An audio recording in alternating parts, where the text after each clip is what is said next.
Hi there. So today we'll learn the difference between NTLM and Kerberos for the CEH version 13 Hey exam. everyone, and welcome to this explainer.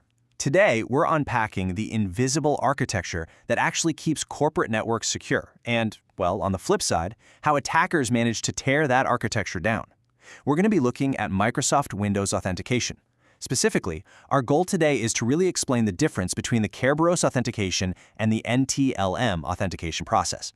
I mean, if you've ever logged into a work computer, you've used these systems. But understanding exactly how they verify your identity behind the scenes, that is absolutely crucial for modern cybersecurity and, of course, ethical hacking.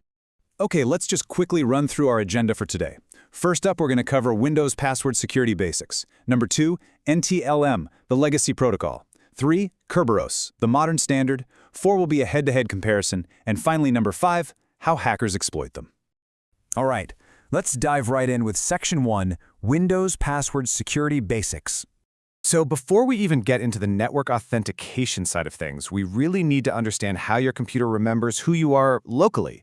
Think of the Security Accounts Manager or the SAM database as the fundamental bank vault of your Windows operating system.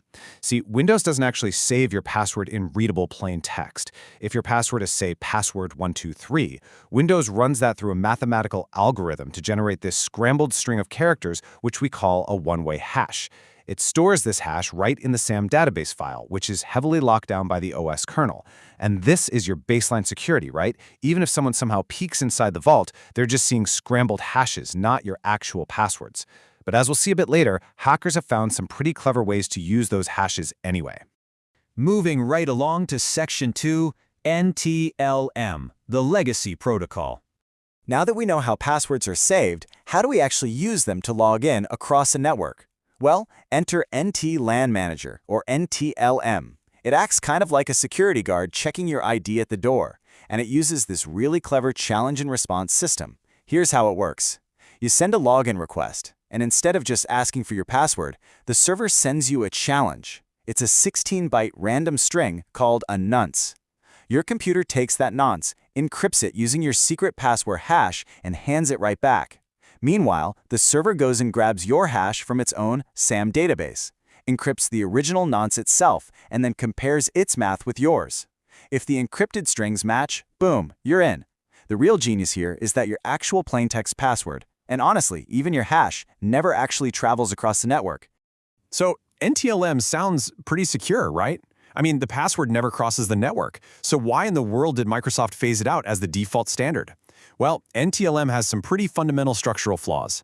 Mainly, it's a one-way authentication street. The server verifies the client, sure, but the client doesn't verify the server. And that leaves the door wide open for attackers to just impersonate the server. Plus, by modern measures, it really lacks strong cryptographic standards. Microsoft knew they needed something way more robust. Which brings us to Section 3, Kerberos, the modern standard. This is the highly sophisticated system that currently protects modern Microsoft domains and Active Directory environments. Kerberos completely changes the game by providing strong, mutual authentication using secret key cryptography. And that word, mutual, is absolutely crucial here. The server verifies the user, yes, but the user also verifies the server. Literally, no one is taking anything on faith. And instead of just a direct conversation between your computer and the server you're trying to access, Kerberos brings a trusted third party into the mix. To really grasp how this works, we need to decode some of the terminology.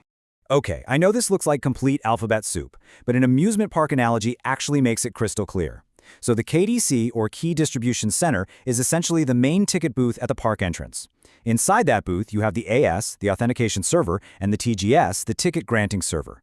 When you first log in for the day, the AS verifies your identity and hands you a TGT, a ticket granting ticket. Just think of the TGT as your all-day VIP wristband. Now later on, when you want to ride a specific roller coaster, say, access a file server, you don't show your password again. You just flash your wristband to the ticket granting server and it hands you a specific token, a service ticket, just for that one ride. You hand that ticket to the file server and you're good to go. It is an incredibly secure, seamless, single sign-on experience. All right, let's move to Section 4, head-to-head comparison. Let's stack these two right up next to each other, because this brilliantly illustrates the real difference between the Kerberos authentication and the NTLM authentication process. As you can see, NTLM relies on a one-way challenge response. It interacts directly with the server using hashed passwords. Kerberos, on the flip side, demands mutual authentication. It uses that trusted third party, the KDC, and relies on a really sophisticated ticketing system powered by secret key cryptography. Because of all this, Kerberos protects against things like replay attacks and network eavesdropping far better than NTLM ever could. It really is the absolute fortress of modern Active Directory. Finally, Section 5. How hackers exploit them. If you're involved in ethical hacking, you quickly learn that absolutely no system is bulletproof. To defend a network, we really have to look at how attackers dismantle these exact protocols. Let's look at NTLM first. Remember that SAM vault full of hashes we talked about earlier? Well, in a pass-the-hash attack, hackers using tools like Mimikatz, they don't even bother trying to crack your password. They literally just steal the hash itself and inject it directly into the authentication stream. And the crazy thing? The server just accepts it as valid. Then we have poisoning. If a user mistypes a server name, Windows will sometimes broadcast a request out to the whole network asking, "Hey, who is this?"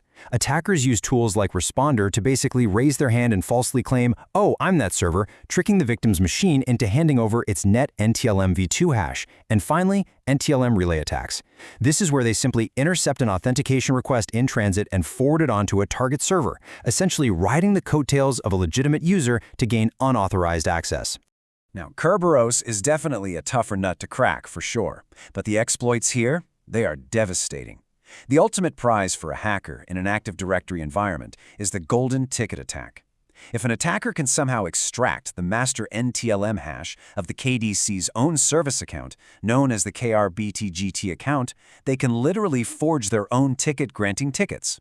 They essentially own the amusement park's ticket printer, granting themselves full, unrestricted administrative control over the entire domain.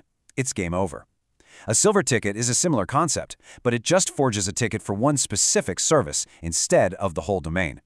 We also see offline cracking attacks. In Kerberosting, an attacker requests a valid service ticket, which happens to be partially encrypted with a target service account's hash. They extract this ticket from memory, take it completely offline, and brute force it on their own hardware to eventually reveal the plain-text password. And ASREP roasting works similarly, targeting accounts that don't have pre-authentication enabled.